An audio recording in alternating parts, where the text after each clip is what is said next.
بسم اللہ الرحمن الرحیم۔ السلام علیکم معزز طلبہ کرام، آپ سب کیسے ہیں؟ آج ہم نور الانوار کے سبق نمبر 177 کو پڑھیں گے۔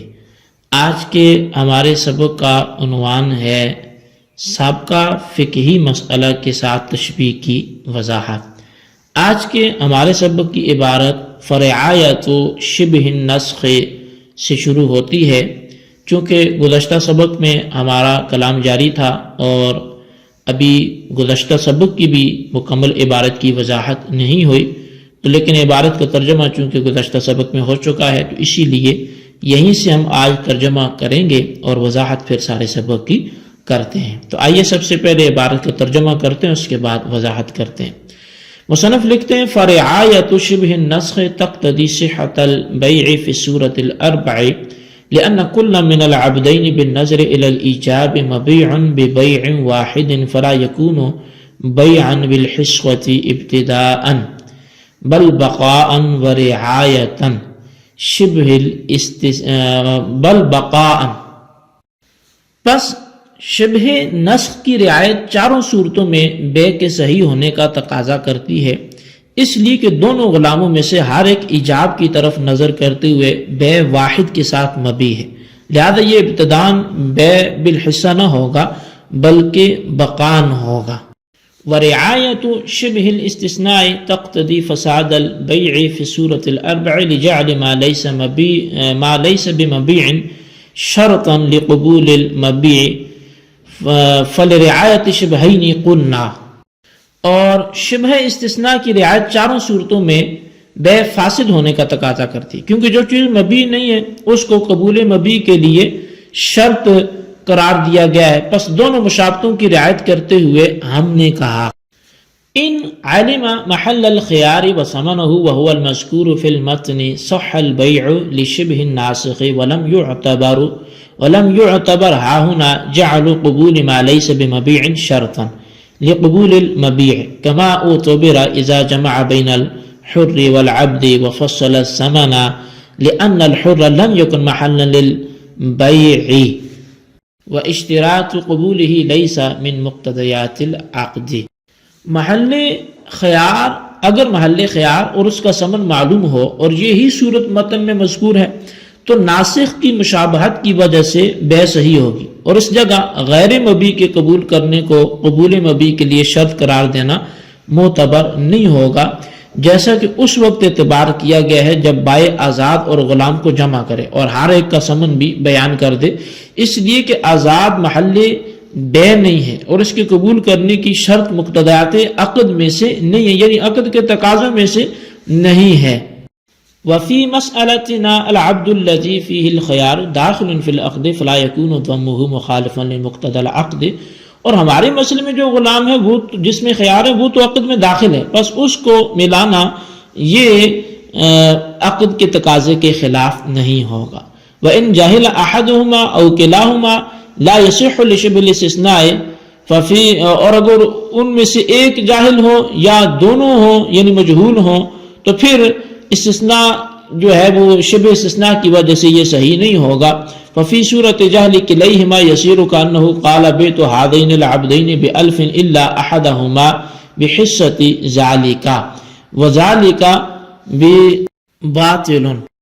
بس دونوں کے مجہول ہونے کی صورت میں ایسا ہو جائے گا گویا کہ بھائی نے کہا کہ میں نے ان دو غلاموں کو 1000 کے عوض فروخت کیا، مگر ان دونوں میں سے ایک اس کے حصہ کے عوض، اور یہ باطل ہے۔ وفی صورت جہل المبیع یصیر کأنہ قال بیت ہذین العبدین بألف الا احدہما ب500 وفی صورت جہل الثمن یصیر کأنہ قال بیتہما بألف الا ھذا بحصۃ من الألف ولم يعتبر في هذه الصورة شبه الناسخ لأن الناسخ المجهول يسقط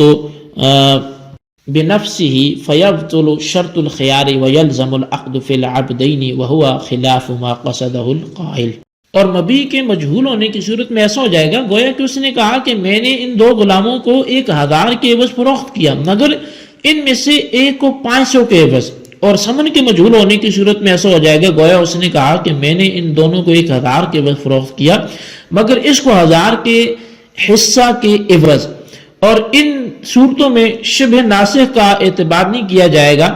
اس لیے کہ ناسخ مجہول بذات خود ساقط ہو جاتا ہے، لہذا شرط خیار باطل ہو جائے گا اور عقد دونوں غلاموں میں لازم ہو جائے گا، حالانکہ یہ قائل یعنی کہ جو بائع تھا اس کے مقصود کے خلاف ہے۔ جی طلبہ کرام، یہ ہمارے آج کے سبق کی عبارت اور اس کا ترجمہ تھا۔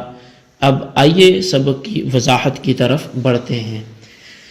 نور الانوار کے مصنف فرماتے ہیں کہ دونوں غلاموں پر چونکہ ایجاب وارد کیا گیا ہے، اس لیے وہ غلام بھی عقد بے میں داخل ہوگا جس میں بائع کو 3 دن کا خیار حاصل ہے، لیکن وہ غلام حکم بے یعنی ملک مشتری میں داخل نہیں ہوگا، کیونکہ جب بائع کے لیے خیار ہوتا ہے تو وہ مبیع جو محل خیار ہے بائع کی ملک سے نہیں نکلتی اور مشتری کی ملک میں داخل نہیں ہوتی۔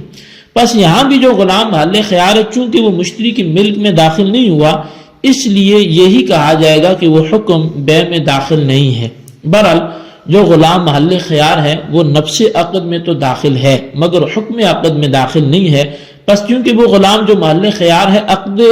بے میں داخل ہے، اس لیے خیار شرط کی وجہ سے غلام نے بائع کا عقد بے کو رد کرنا اور فسخ کرنا، عقد بے کو تبدیل کرنا ہوگا، اور یہ تبدیل کرنا نسخ کی مانند ہوگا۔ یعنی جس طرح نسخ میں حکم کو اٹھا دیا جاتا ہے، اسی طرح جس غلام میں خیار تھا اس میں بے کو رد کرنا بھی حکم بے کو اٹھانا اور ختم کرنا ہے۔ بہرحال اس اعتبار سے متن کا مسئلہ یعنی جو عبد مخیر فی ہے کہ جس میں خیار ہے اس میں بے کو رد کرنا ناسخ کے مشابہ ہے، اور عبد مخیر فی چونکہ حکم بے میں داخل نہیں ہوا اس لیے خیار شرط کی وجہ سے بائع کا اس غلام میں بے کو رد کرنا اس بات کو بیان کرنا ہے کہ یہ غلام داخل نہیں ہے بلکہ عقد بے سے خارج ہے، لہذا اس غلام میں بے کو رد کرنا استثناء کی مانند ہوگا۔ یعنی جس طرح استثناء اس بات کو بیان کرنے کے لیے ہوتا ہے کہ افراد مستثنی منہ میں داخل نہیں ہے، اسی طرح عبد مخیر فی میں بے کو رد کرنا اس بات کو بیان کرنے کے لیے ہے کہ عبد مخیر فی بے میں داخل نہیں ہے۔ بس اس اعتبار سے متن کا مسئلہ یعنی عبد مخیر فی میں بے کو رد کرنا استثناء کے مشابہ ہے۔ بہرحال یہ مسئلہ یعنی عبد مخیر فی میں بے کو رد کرنا اس مخصص کی مانند ہے جو استثناء اور نسخ دونوں کے مشابہ ہے۔ بس نسخ کی مشابہت کی رعایت اس بات کا تقاضا کرتی ہے کہ بے مذکورہ چاروں صورتوں میں درست ہو، اس لیے کہ دونوں غلام بائع کے ایجاب کے اعتبار سے بے واحد کے ساتھ مبیع ہیں، یعنی دونوں غلاموں کو ایک صفقہ کے تحت فروخت کیا گیا ہے، بس خیار شرط کی وجہ سے ان دونوں میں سے ایک میں بے کو رد کرنا اس کی بے کو فسخ کرنا ہے، اور ایک غلام کی بے فسخ کرنے سے دوسرے کی بے میں کوئی خلل واقع نہیں ہوتا بلکہ دوسرے غلام کی بے درست رہے گی، اور جب ایک غلام کی بے فسخ کرنے سے دوسرے غلام کی بے میں خلل واقع نہیں ہوتا تو چاروں صورتوں میں دوسرے غلام کی بے درست ہوگی۔ مگر یہاں پھر ایک اشکال ہے، اور وہ یہ ہے کہ جب خیار شرط کی وجہ سے 2 غلاموں میں سے ایک کے اندر بے کو رد کر دیا گیا ہے اور دوسرے غلام میں بے لازم ہو گئی ہے تو 1000 روپیہ جو دونوں غلاموں کا ثمن تھا اس کو دونوں غلاموں کی قیمتوں پر تقسیم کیا جائے گا۔ بس دوسرے غلام کی قیمت کے لحاظ سے 1000 میں جس قدر روپے اس غلام کے حصے میں آئیں گے وہ روپے مشتری پر لازم ہوں گے، اور اسی کا نام تو بے بالحصہ ہے، اور بے بالحصہ باطل ہے کیونکہ بے بالحصہ کی صورت میں ثمن مجہول ہوتا ہے اور ثمن کا مجہول ہونا بے کو باطل کر دیتا ہے، اسی لیے تو بے بالحصہ باطل ہوتی ہے۔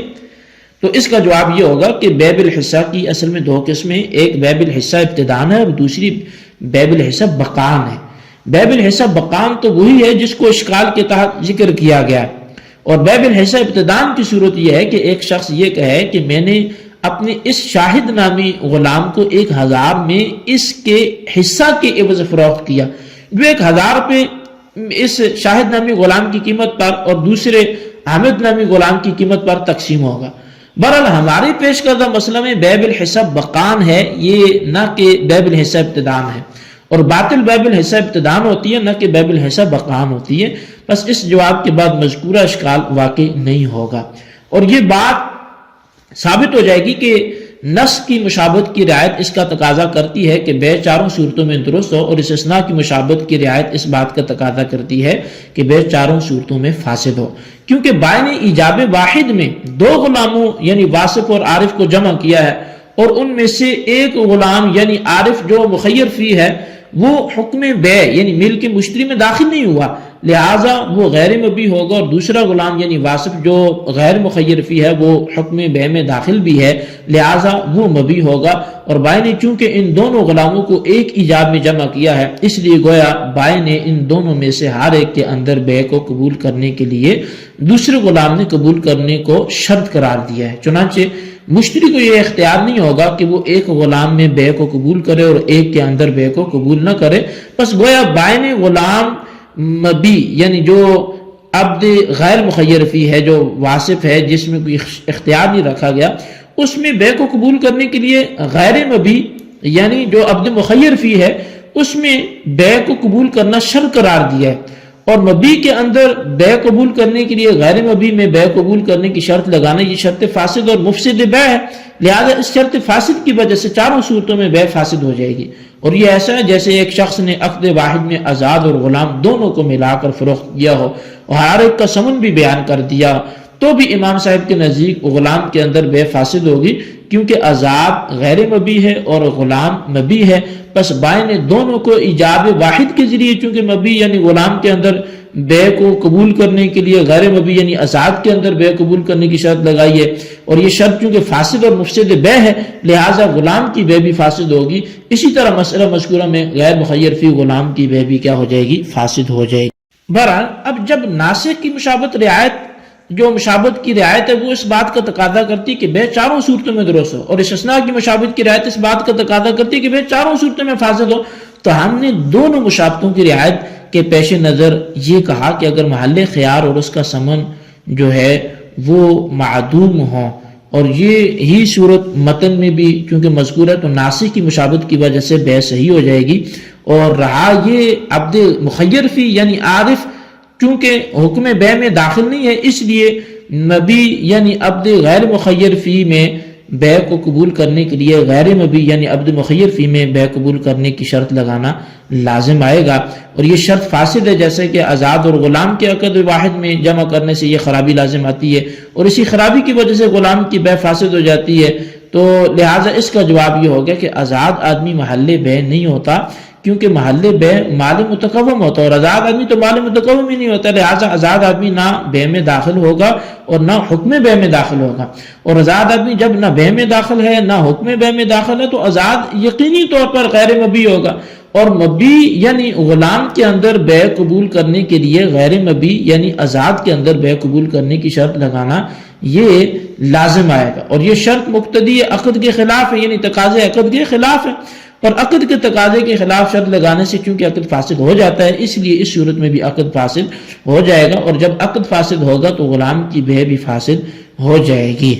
اور متن کے مسئلہ میں وہ غلام کہ جس میں خیار ہے وہ اگرچہ حکم بے میں داخل نہیں ہے لیکن نفس بے میں داخل ہے، اور جب عبد مخیر فی نفس بے میں داخل ہے تو وہ غیر مبی نہیں ہوگا بلکہ مبی ہوگا، اور مبی یعنی عبد غیر مخیر فی میں بے قبول کرنے کے لیے مبی ہی میں یعنی عبد مخیر فی بے قبول کرنے کی شرط لگانا لازم آئے گا، اور مبی کے اندر بے قبول کرنے کے لیے مبی آخر میں بے قبول کرنے کی شرط لگانا مقتضی عقل کے خلاف نہیں ہے بلکہ تقاضے عقل کے موافق ہے، اور تقاضے عقل کے موافق شرط سے چونکہ عقد فاسد نہیں ہوتا اس لیے متن کے مسئلہ میں عقد فاسد نہیں ہوگا، اور متن کا مسئلہ آزاد اور غلام کو جمع کرنے کی مانند بھی نہیں ہوگا۔ اب شارح فرماتے ہیں کہ اگر محل خیار اور ثمن دونوں میں سے ایک غیر معلوم ہو یا دونوں غیر معلوم ہو تو ان تینوں صورتوں میں استثناء کی مشابہت کا اعتبار ہوگا اور بے صحیح نہیں ہوگی۔ شارح فرماتے ہیں کہ مذکورہ تینوں صورتوں میں ناسخ کی مشابہت کا اعتبار نہیں کیا گیا، اور اس کی وجہ یہ ہے کہ اگر ناسخ کی مشابہت کا اعتبار کیا جاتا تو مذکورہ صورتوں میں چونکہ مبی یا ثمن یا دونوں مجہول ہیں اس لیے ناسخ بھی مجہول ہوتا، اور سابق میں یہ بات گزر چکی ہے کہ ناسخ مجہول خود ساقط ہو جاتا ہے، پس جب ناسخ مجہول خود ساقط ہو جاتا ہے تو اس کے مشابہ ہونے کی وجہ سے خیار شرط بھی باطل ہو جائے گا، اور جب خیار شرط باطل ہو گیا تو دونوں غلاموں میں عقد لازم ہوگا، حالانکہ دونوں غلاموں کے اندر عقد کا لازم ہونا بائع کے مقصود کے خلاف ہے، کیونکہ بائع کا مقصود تو دو غلاموں کو ان میں سے ایک میں خیار کے ساتھ بیچنا اور بغیر خیار کے بیچنے پر اکتفا نہ کرنا ہے۔ اس بات کی دلیل ہے کہ دونوں غلاموں میں بے کا لازم ہونا بائے کے مقصود کے خلاف ہے اور اس کا یہ مقصد نہیں ہے۔ تو الغرض یہ کہ ناسخ کی مشابہت کا اعتبار کرنے میں چونکہ بائے کے مقصود کے خلاف لازم آتے ہیں، اس لیے ہم نے مذکورہ تینوں صورتوں میں صرف استثناء کی مشابہت کا اعتبار کیا اور ناسخ کی مشابہت کا اعتبار نہیں کیا۔ جی طلبہ کرام، یہ ہمارے آج کے سبق کی عبارت، ترجمہ، وضاحت تھی جو آپ نے سماعت کی، اچھی طرح سمجھے اور چاروں صورتوں کا الگ الگ حکم آپ جان کر، چونکہ آخری تین صورتوں کا ایک حکم ہے وہ الگ سے تحریر کر لیں اور پہلی صورت کی تفصیل الگ سے اس کو خلاصتاً تحریر کریں۔ اللہ تبارک و تعالیٰ سے دعا جو کچھ ہم نے پڑھا سنوں سے یاد رکھنے کی توفیق نصیب فرمائے، آمین بجاہ النبی الامین صلی اللہ علیہ وسلم۔